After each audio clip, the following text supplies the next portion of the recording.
the process of darkening. At hindi po ito ang sa Panginoon. Amen. Hallelujah.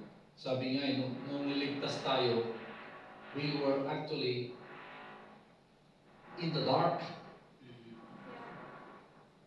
But He lifted us out from the darkness into the light of the glory of His Son. Amen. So, it is always from nag-umpisa sa darkness. Before creation existed, there was darkness. Amen. Ito yung pagkatitignan po natin yung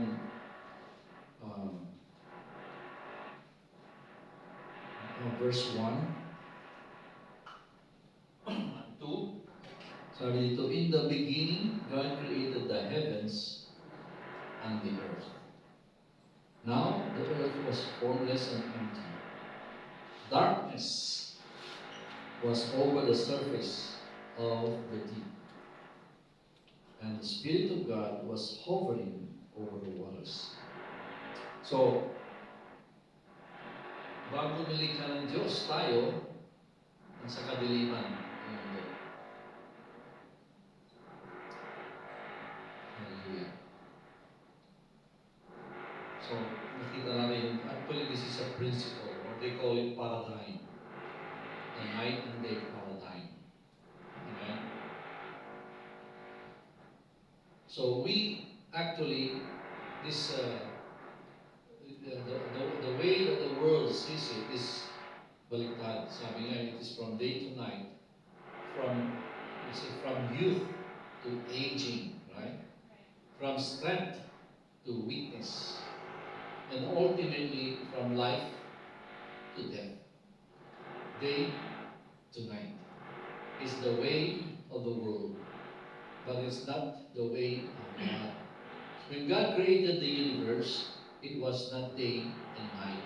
It is written, kaya yung binasa natin kanina, there was evening and then there was morning. So the day began with night. There was night and there was the day. It is night that comes first. So that's even actually, if you look at the Jewish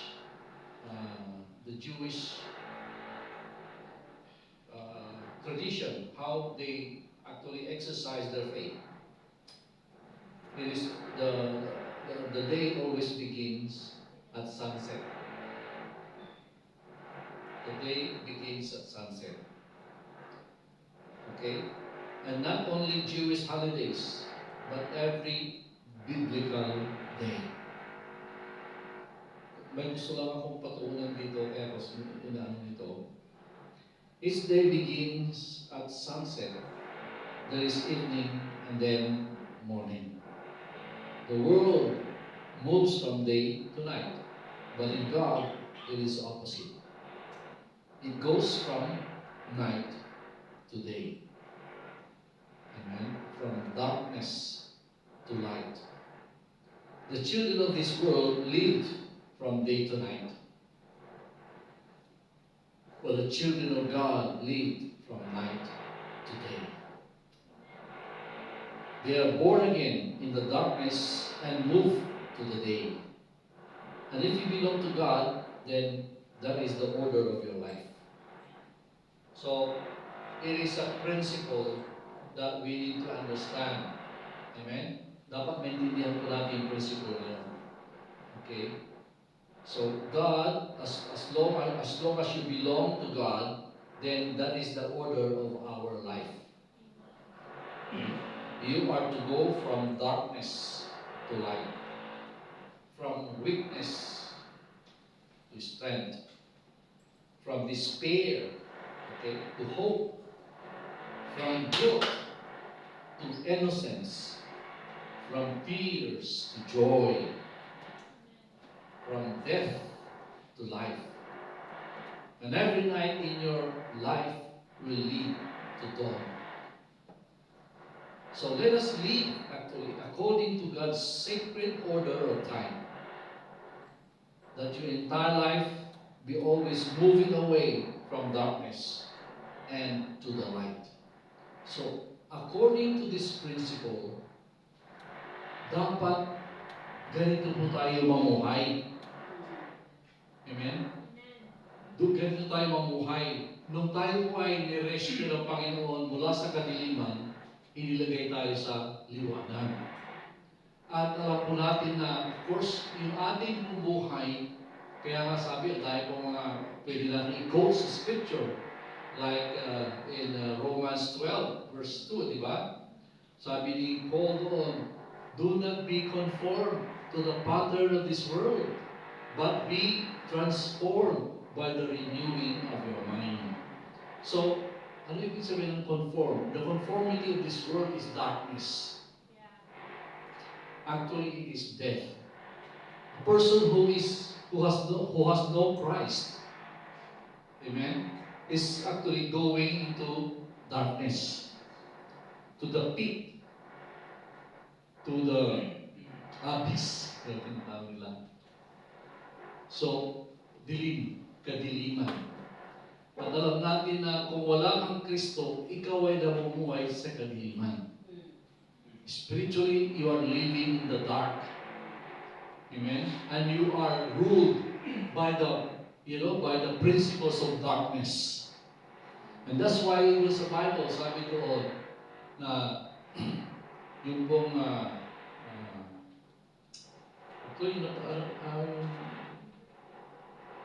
was it your scripture, I see from Brother Andrew probably? Is it the, hindi ka lang ba yung arbor? Pinag-usapan? Wednesday po. Wednesday, yeah. Wednesday. Diba? So sabi doon, put on the armor of God. At pero bago that is, we wrestle not against flesh and blood, but against principalities, against prince of darkness. Di ba? Ibig sabihin, nung binigyan tayo ng buhay ng Panginoon ay upang magliwanag ang mundong ito. Kaya nga, yung prinsipyo na dala-dala natin ay always coming from darkness. Tayo yung nagdadala, tayo po yung nagpapaliwanag sa madilim na mundong ito. Amen.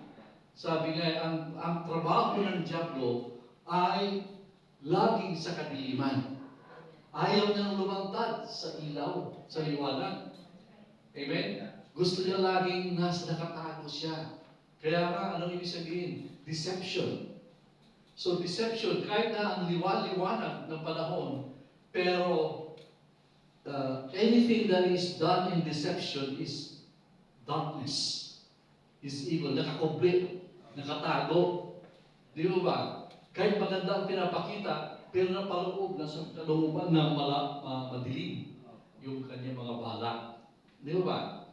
So, tayo po'y pinili ng Diyos para magliwanag ang lugar na kinaroroonan natin. Yung buhay po natin ay magsilbing ilaw sa mga dadaanan natin. Sa lugar na kanilalagyan natin, dapat ay magningning sa pamamagitan ng buhay ni Kristo. Sabi ni Lord, I am the light of the world. Di ba? So, sino man ang sumunod sa Kanya ay magsisilbing ilaw din sa mundong ito. Kasi nga, ang mundong ito ay nasa kadiliman. Amen. So, our lives actually should follow that principle. The paradigm. Ano yung paradigm? Anong paradigm kasi shift from the norm. Amen? Ang ibig sabihin ng paradigm is, babaguhin natin ang pamamaraan natin na ngayon. Kasi yung luma, hindi umuubra. Amen? Hindi umuubra. Matagal na, hindi umuubra. At may panibagong paraan na ipinadala at pinagagawa ng Diyos sa atin sa pamamagitan ng kanyang buhay. So this principle, ang ganda ng ni Lord eh. Ang ganda ng layunin niya. Ang ganda ng, so, principle na kung saan ay posibleng lahat ng mga pinlano ng Diyos ay posibleng mangyari at kaya natin gawin kung tayo ay susunod at magpapasakop sa buhay niya. Amen? Amen. So, Hindi natin kaya mag-ilaw kung wala si Kristo. Kasi ang totoong ilaw lang ay si Kristo. Amen. Yung ating buhay, kung wala si Kristo, hindi pwede magbigay ng liwanag. Sapagkat kung wala si Kristo, ang nasa atin ay kadiliman. Amen. Kaya dapat magkaroon tayo ng realization na lahat po ng pinapagawa ni Lord ay upang ilagay sa liwanag ang lahat ng kadiliman na ginagawa at plano kay si Panginoon. Ang kaisipan ay pwedeng madilim. Di ba? Anything that does not conform to the will and the plans of Jesus will remain in darkness. Amen? Lahat po, kahit na napakaganda ng plano mo, kahit na napaka-noble yung layunin mo, kung ito ay hindi napapasakop sa kay Kristo, ay hindi po uubra. Lahat ay nasa kadiliman pa rin siya. Sabi nga lahat ng gawa ng laman, labas kay Kristo, ay walang katotohanan. Kahit anong klaseng ganda ng gawain na yan. Amen? Actually, ibig sabihin, kung ikaw ay kumikilos at gumagawa na hiwalay kay Kristo, ang ibig sabihin, ang umiiral ay ang diablo. There's no in-between. Okay? Wala pong in-between. Kapag ikaw ay wala kay Kristo, sigurado na kay diablo ka. Pero alam niyo ba, na kahit isang Kristiyano ay pwede rin gumawa ng mga madilim na bagay? Yes. Amen. Kung yung gawain ng isang Kristiyano ay hindi niya pinapasakop sa kagustuhan at plano ng Diyos, ay nasa kadiliman pa rin yun. Yeah. Amen? Kaya napaka-important. Kaya, see, the Bible, yung salita ng Diyos ay punong-puno ng mga instructions, punong-puno ng guidelines. Amen? Para hindi tayo mapaliwala, para mapanatili tayo sa liwanag. Yeah. Amen. Kasi yun ang purpose ng Panginoon. Hallelujah. Na tayo ay hindi mapaliwala. Kasi anything that is done in darkness is of the devil. So ano po, bakit po gano'n? Ano po ba ibig sabihin? Hindi literal pala kapag kayo gumagawa sa dilim. Hindi po yung literal na dilim. Okay? Ang ibig po ng kadiliman in the sense of the spiritual thing is that yung pong pag may gumagawa ka at ang intention mo ay mali, kadiliman yun. Kahit ginagawa mo sa napakaliwanag na lugar. And so, malinaw po ba tayo? Amen. Amen. It is actually your heart, your intention. Kung intention mo ay mali, nagpapakita ka pero meron kang hidden agenda, then nasa kadiliman yun. Alam niyo ba na ang diablo, kapag kung kahit na gumagawa ng maganda, lagi na intention ay madilim. Di ba ba? Nung nilapitan niya si Eve upang kausapin niya, bago pa lang lumapit, ay may plano na siya. Di ba? Kung kaya yung plano niya ang siya nangunguna sa mga conversation na mayroon siya. Amen? So, ganoon din po ang tao, kahit Kristiyano ka, pwede ka pa rin kumilos sa prinsipyo na yon. Kung hindi ka nananatili sa katotohanan ayon sa salita ng Panginoon. Amen. Amen. That's why ang isang Kristiyano nagkakasala pa rin. Kaya kailangan i-check mo lagi yung puso mo. Check mo lagi yung puso mo. You must have a pure heart. Pag sinabing pure heart, ang isang pusong busila, tapat, okay, ay walang masamang inintensyon. Kung ikaw ay nagkamali, pero ang layunin ng intention mo ay tama, alam ni Lord John, your intention is still in the light, yet you have done it not the proper way. Amen? Pwede kang magkamali na gano'n. Pero ang importante yung heart mo, yung intention mo. Kasi kahit na napakaganda ng pinapakita mo, pero kasi full of deception naman yun. Right? Ay talaga, prinsipyo ng kalaban yun. You are working in that line of principle. That is deception. Amen? Deception. And that's why, tayo mga anak ng Diyos ay mamuhay na. So, ang ating pong buhay ay isa sa mga purpose natin. Marami tayo isa sa mga purposes natin.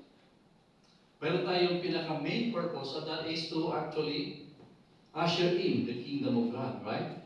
But along the way, in ushering in, ay may mga sanga-sanga ng ating pamumuhay upang mangyari po yung eternal plan ng ating Panginoon. And ito po yung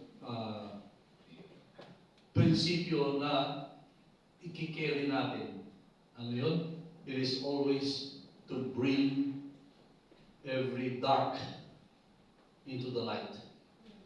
Yung mga mali, yung mga, hindi po ba pagka tinuturoan tayo, kasi nung tayo po ay bago po tayo na born again, ay marami po na build up sa buhay natin na mga sinusundan natin ng mga prinsipyo, sinusundan natin ng mga practices sa buhay natin na hindi natin namamalayan ay ayon sa pamamaraan ng dyablo. Di ba ba? And that's why kailangan i-renew yung mind natin. Although yung spirit natin ay totally saved, totally renewed, yung ating spirit. Pero yung mind natin luma. Yung pamamaraan niya yung dati. Kaya kailangan talagang sanayin tayo sa pamamagitan ng pag-aaral ng katotohanan sa salita ng Diyos. Yun yung renewing the mind. How will you renew your mind if you do not know the new thing? So, yung old thing lang alam mo. So, kailangan malaman mo yung new. Kasi how can you live up? How can you work? How can you walk in this world in the principle of the Lord if you do not know the truth? Because it is the truth that will renew your mind. Amen? That will change the course of your life. Kahit na born again ka, kung hindi mo alam yung katotohanan, pareho pa rin ng direksyon ng buhay mo kung hindi ka sumusunod. Di ba? And that's why every step of the way, we should know that everything that is of the light. Because our lives can be used by God to expose the enemy. When we say expose the enemy, expose every darkness there is. Para ang kalaban, hindi makakilos. Kapag na-expose yung ginagawa niya, hindi na siya makakilos sa lugar na yun kasi exposed na siya. Di ba, pagka na-ibulgar na yung plano ng Diablo, hindi na siya makakilos doon. Kasi alam na ng tao, di ba ba? Yun po yung plano. Kaya every way, every which way na ating pong dadaanan, yung ating pong layunin sa buhay is to expose the enemy. Sabi po sa John, I think it's in 1 John. Sabi doon, kaya bumaba si Lord dito is to destroy the work of the enemy. How can Jesus destroy the works of the enemy? Is to expose the enemy. Expose yung plano niya, expose yung mga ginagawa niya. Amen? Kasi po, alam niyo yung ginagawa niya, pawang magaganda. Di ba yung, hindi naman sa yung prinsipyo ng komunista. Di ba? Maganda yung layunin, ibig sabihin, pantay-pantay na lahat. Wala kang pagmamayari lahat ng gobyerno. Di ba? Parang gano'n? Yung komunista. So, wala tayo sino yung magmumuna? Yung ang mag-i-enjoy, yun ang mamahala. Kasi he can have all the benefits. Pero lahat na susunod. Di ba? Pero hindi pa rin susunod yun kasi kung sino yung pinapaboran ng tao na yung leader, yun. Although maganda yung principle ang ganda kasi wala kang pagpay-pagpay. So ibig sabihin, kahit na magsikap ka ng mabuti, problema ng sahod mo. Kaya ano nangyari? Kaya lahat, alam nyo noon, nasira yun. Ang dami namatay sa gutom. Nung panahon na yun. Nung panahon ni Mao Zedong. Dami namatay sa gutom. Bakit? Less and less sa production. Kasi hindi paano ka magsikap, hindi ka ma-asenso, wala lang promotion. Right? Walang free enterprise. Ibig sabihin, hindi ma-recognize yung kakayanan mo. Hindi mapantayan yung ibibigay mong labor. So, magtatabad ka. Lahat magtatabad na. So, wala siya kung paano gawa, nasa kinulang na. Yun. So, maganda intention. Pero ano yung prinsipyo niya? To control the people. Andiyan mo ganun. Papakita na kayo ng maganda. Oo nga, no? Ganda na. Pero, isabit mo naman yung ano mo. Yung right mo sa kanya. Pagdating ng panahon, hindi mo alam, ikaw pala ay alipin niya. Oo. So mga kapatid, yun po yung in-expose natin, katulong ang ating Panginoon. Ang gawain ng dyablo ng mga pasimple, pero hindi mo alam, ikaw ay patungo sa impyerno. Amen. So, ano pong pinag-uusapan natin yun? Ano po yung importance na pinag-uusapan natin? Yung paradigm ng night to day. Ang buhay natin lagi ay patungo sa liwanag. Kapag ang ginagawa mo ay patungo sa dilim, mali yun. You check it. Okay? Ano ba ang resulta ng ginagawa mo? Actually, God will reveal to you eh. Pwede kasing maganda intention mo eh. Pero in the end, is it exposing the work of the enemy? Is it going to the light? Amen? So lahat ang area ng buhay po natin ganon. Dapat magmula sa kadiliman, papunta sa liwanag. Amen? So mga kapatid,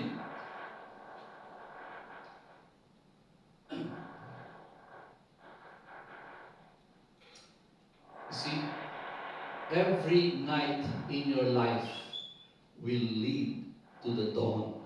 Dawn yung liwanag. Amen? Dati nasa kadiliman tayo. You see? So, hindi immediately na parang switch na nakaroon, di ba? No. Yun po yung prosesong dinadaan natin ngayon. So, yung kadiliman sa buhay natin ay iniilawan ng Panginoon. Kapag ikaw ay susunod sa Kanya doon sa ilaw, lahat ng mga kadiliman sa buhay mo ay ma-expose at mailalagay sa liwanag at hindi na mangyayari. Iiwanan mo na yun. Kasi madilim pa yun, pala yun. Diba? So, ang ginagawa ni Lord, unti-unti, habang nalalaman natin ang katotohanan, ay nailawan, na-expose po yung dilim sa buhay natin. At kung tayo susunod doon sa pagtawag ng Diyos sa atin upang tuluyan na ma-expose sa liwanag ang buhay natin, ay magsisilbing liwanag na tayo, magniningning na si Kristo sa buhay natin. Amen? So in the end, it will be glorious. Kaya in the end, di ba, we will be taking up our glorified body. When we say glorified body, nagniningning na katawan. Si Lord Jesus Christ, when He was raised from the dead, alam natin na nagliwanag siya.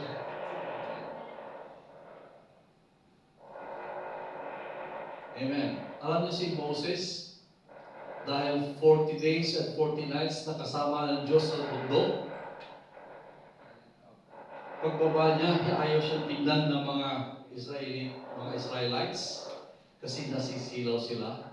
Kaya nauso yung hood.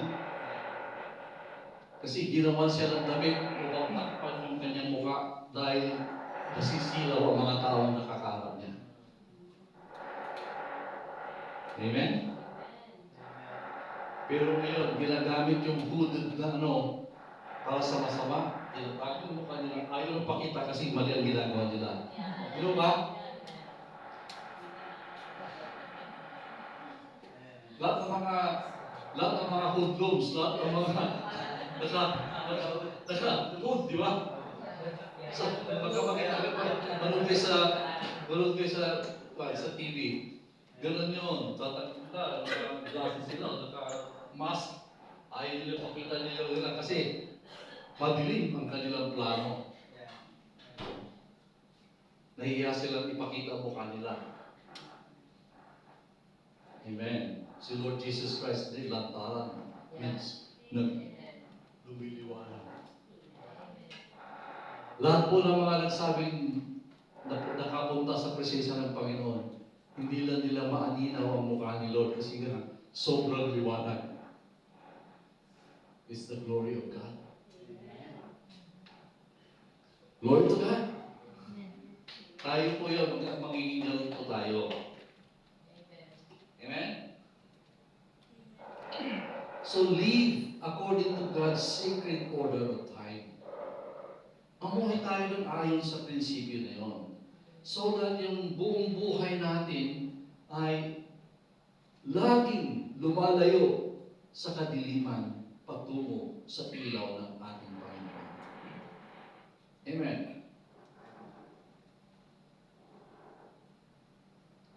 And as the Bible says, the first light of daybreak, okay, nakita natin na nung si Lord ay nag-resurrect.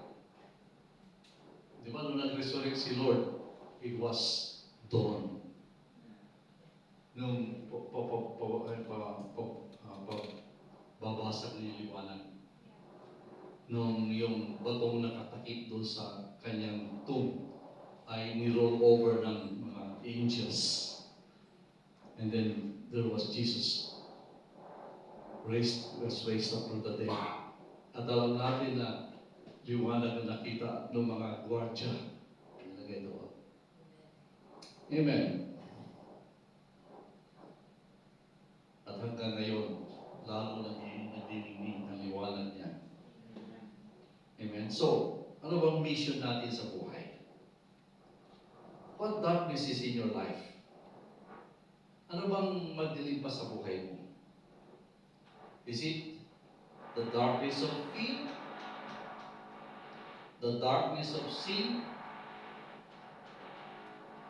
Or problems of gloom? Turn away from it and to the light of the day of the Son of God. So, I'm not saying na buong buhay natin ay liwanag na. Nasa proseso tayo na pinaliliwanag ng Diyos. Pero, makipag-cooperate tayo para sa ganun habang lumalakad tayo sa mundo, ma-experience na natin yun na tayo nagliliwanag sa mata ng mga kamag-anak natin, sa mata ng mga kaibigan natin, sa mata ng mga kinalalagyan natin ng lugar na kung saan tayo ay namumuhay. Di ba? Magsilbing liwanag tayo. Sabi nga that we should be the light of the world. We should be the salt of this world. Para ma-preserve ang mundong ito. Para mailawan ang kadiliman ng dyablo. I-expose natin ang kadiliman ng mga gawa at plano ng dyablo upang hindi na kumalat yung kadiliman. Amen? So to counter the work of the enemy is actually shining the light. Amen? To counter, para ma-counter namin yung kalaban, shine the light. Kasi ang diablo, hindi makapag-operate sa light.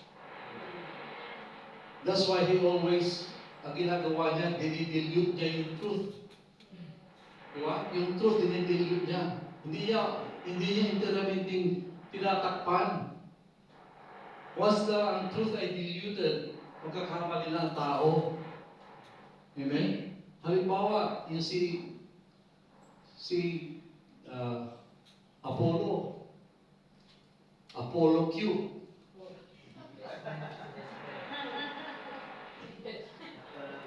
I believe na nung una, maayos. Pero habang na-enjoy niya yung mga perks, lalong dumilim. Nagguyo siya ng kalaban. Unti-unti, he did not become like this overnight. I believe na maganda yung ano niya, nakakita siya ng liwanag sa salita ng Panginoon. But the thing is,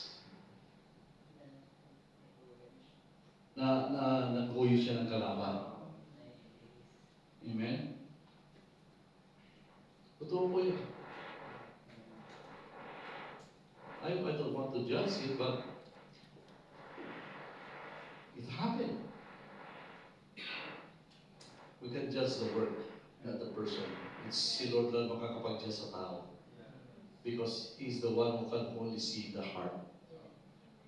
Pero yung ginadya sa atin yung work, yung trabaho nila, ang mali. Okay?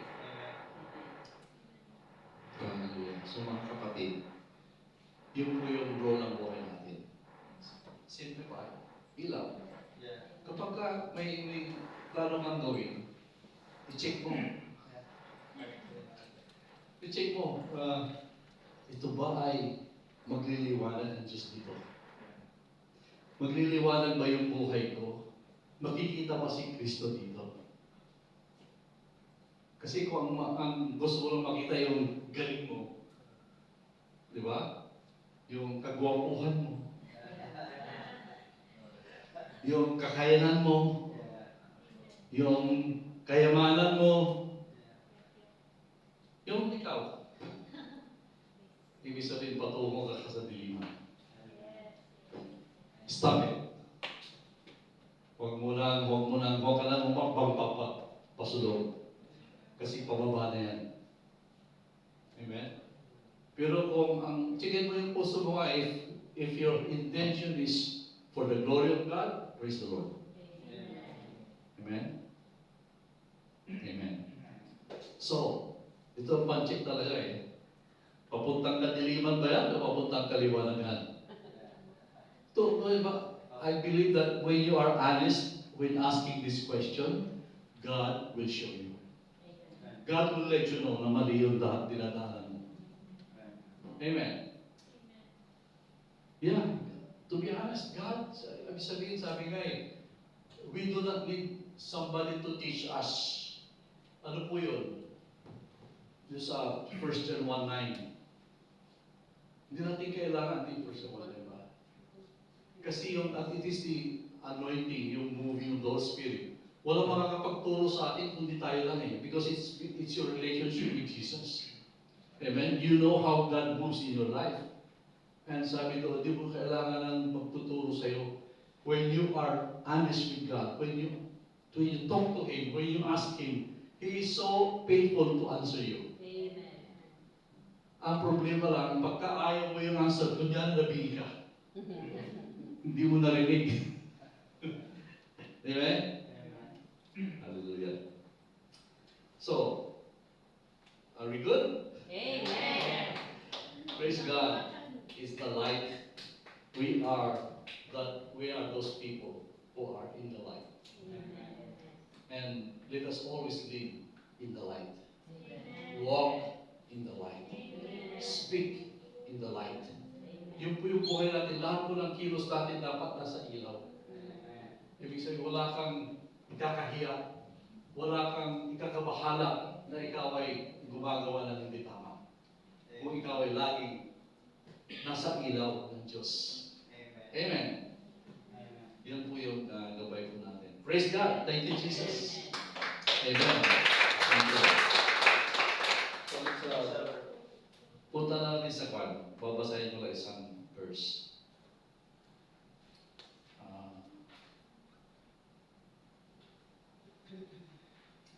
Psalms 30.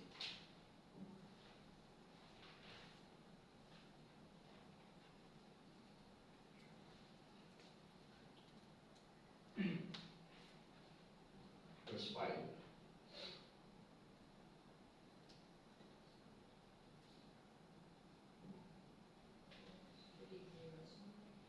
Sabi niya, for his anger lasts only a moment, but his favor lasts a lifetime. Weeping may stay for the night, but rejoicing comes in the morning. Amen. Hallelujah. So tayo, ikaw may nagkatangis ngayon dahil sa inakan na sa gabi ngayon, pero huwag kang pabahala. Kasi parating na ang umaga. Amen. Sabi niya, rejoicing in the morning. Amen. Amen. Praise the Lord. Amen. Thank you, Jesus. So let's pray. Ama, maraming salamat muli. Ang iyong salita ay napakagandang pag-aralan, may-meditate, Panginoon. At nawa, Lord, tulungan mo kami na, Lord, limliman ang iyong salita. Amen. At magkaroon ng pagpipisa. At yun ay ang kapahayagan mo sa iyong mga sinasabi sa iyong salita. Nawa, Lord, natunghayan lagi namin, masumpungan lagi namin ang iyong kapahayagan, ang iyong buhay sa iyong salita. In Jesus' name.